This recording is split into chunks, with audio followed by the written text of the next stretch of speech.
Do you want to import your SIM contacts in your iPhone? Here's how to do it. First of all, make sure to insert the SIM card in your iPhone.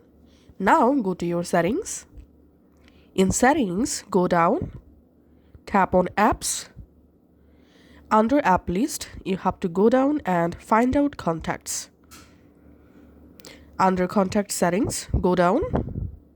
Here you'll find this import SIM contacts. Tap on that. And import SIM contacts to account. Select where you want to import your SIM contacts. I'm selecting here iCloud.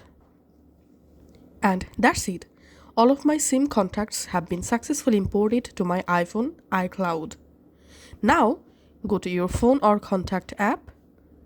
From your contact list, tap on list. In here, I'm tapping on iCloud.